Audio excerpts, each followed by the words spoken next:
Gumawa na naman ng eksena kanina sa Senado si Marcoleta tungkol kay Rimulya. Ha? Anong eksena ito? Hmm? Anong eksena? Ayan, mga kabunyog, si Marcoleta, nakasalang kasi kanina sa pagdinig ng Senado yung budget ng ombudsman. Oh. Siyempre, nandun si Ombudsman Boyeng Rimulya, pero pagdating na kasi sa plenary, hindi naman nagsasalita na doon yung head o yung representative ng ahensya na isinasalang ang budget tulad ng ombudsman. Plenary na ito eh. Hindi na ito yung committee hearing. Kung hearing pa lang ng budget doon sa committee level, ah, ano pa, tinatanong pa at nakakapagsalita pa, halimbawa, yung ombudsman mismo, kung ang nakasalang na budget ay ombudsman. Dito hindi. Ah, Hindi kasi plenary na ito. Ngayon, ginamit ni Marcoleta yung pagkakataon na yon na nakasalang pinag-uusapan ang budget ng ombudsman para singilin si Ombudsman Boyeng Rimulya. Una, tungkol doon sa issue ng bend the law. Bending the law. Hmm?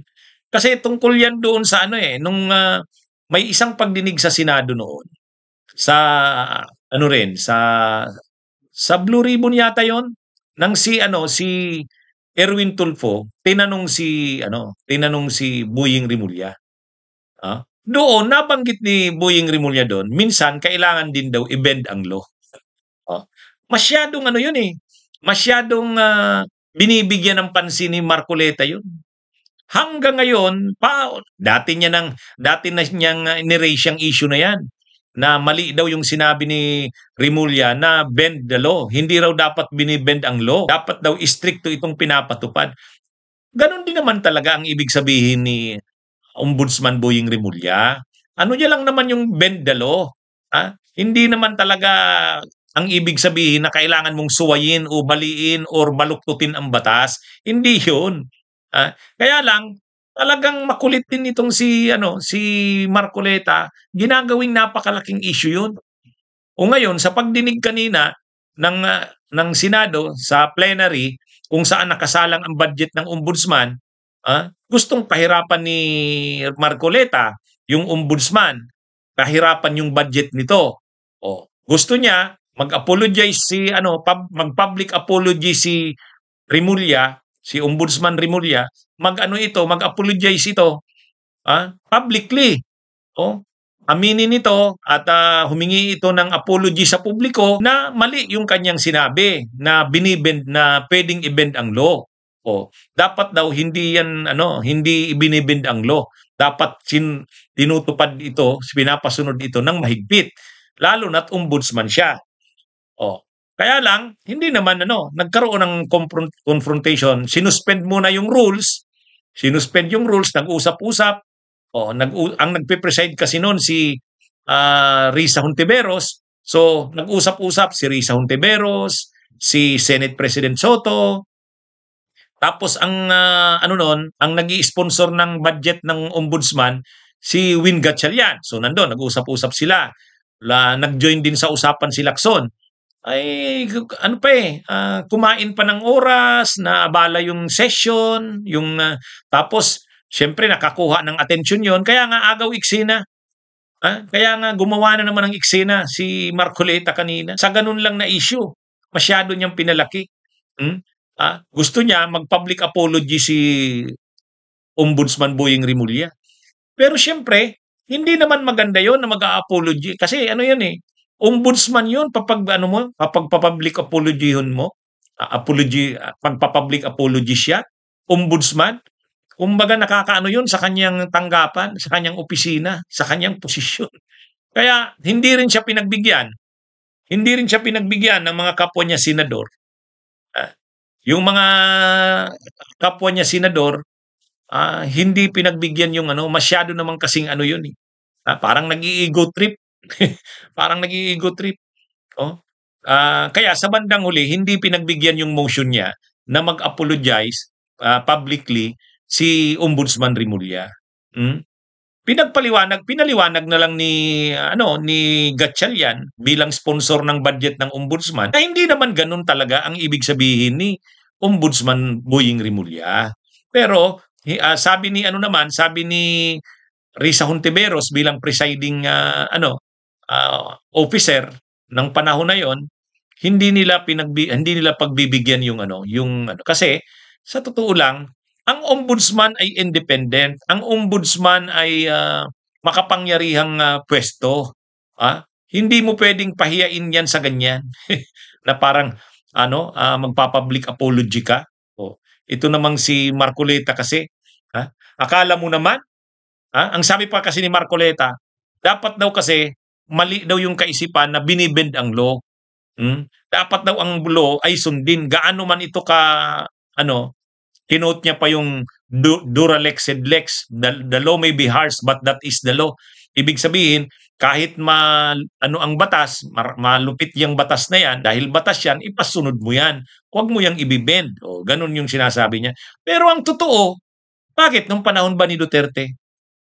Ang ginawa nga nila Duterte, ang ginawa ng administrasyon na sinusuportahan ni Marcoleta, extrajudicial killings nga eh. Ibig sabihin, wala nang mga due process, pinatay na lang ang mga tao.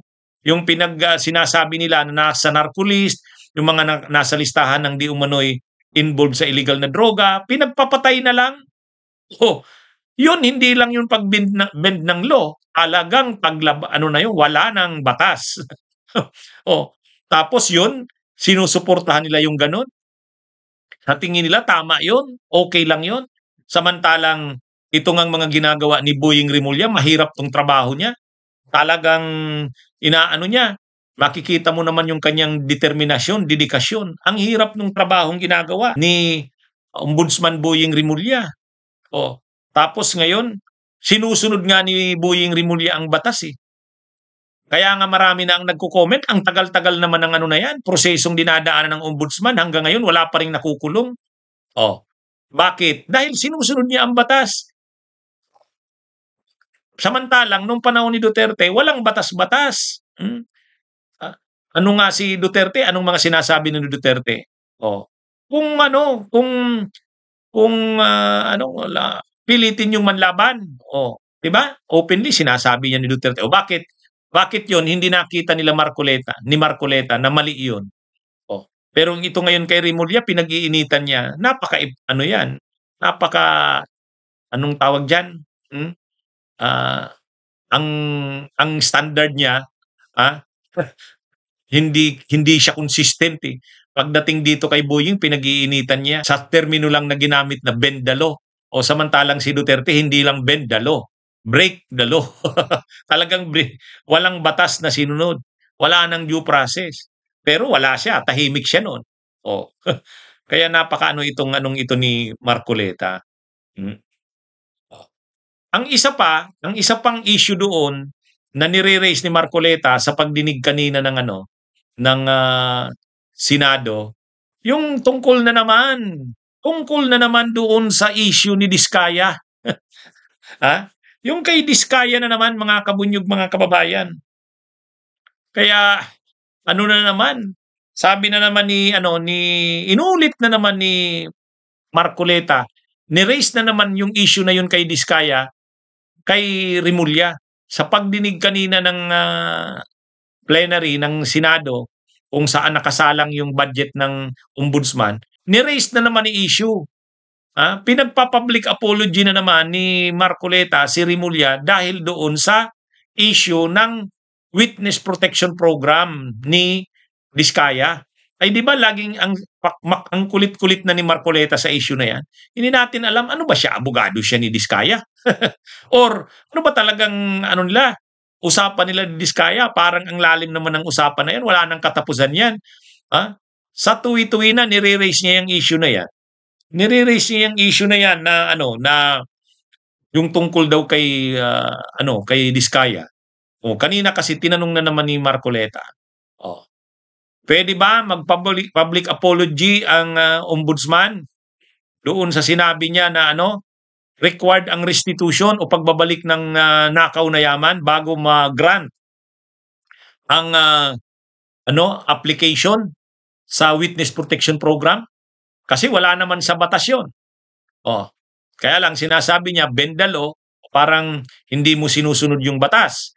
Puwede bang mag-public apology ang ombudsman tungkol do'n? Oh, gano'n na naman yung gusto niya mag-public apology sa issue lang na 'yun.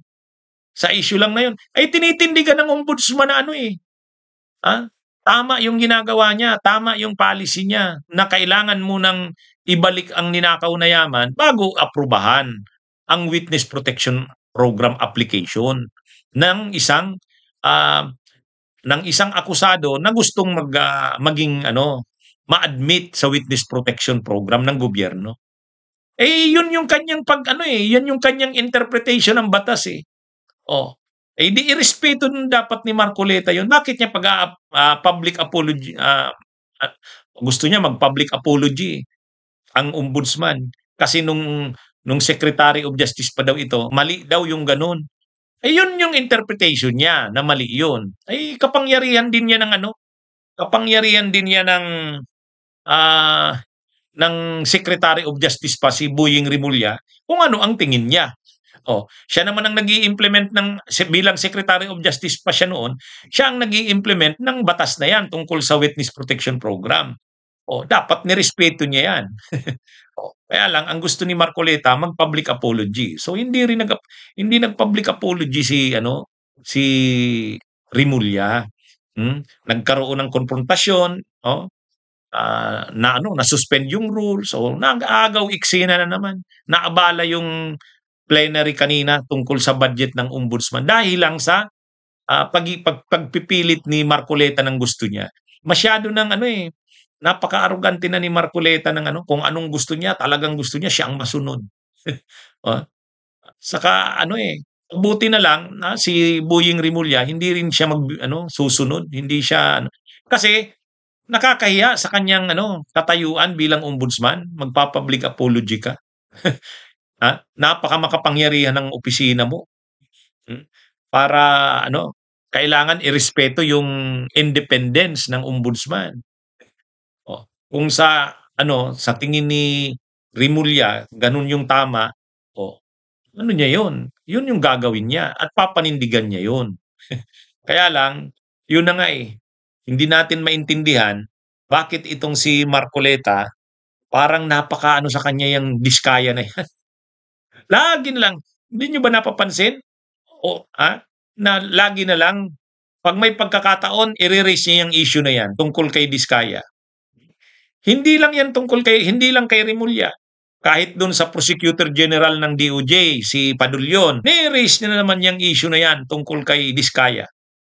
Oh, kahit yung pagdinig nung September 25, tinanong na naman, ano bang status nung application nila ng mag-asawang Diskaya? O pinagpapaliwanag na naman yung kinatawan ng DOJ doon sa pagdinig na yun tungkol na naman kay Diskaya.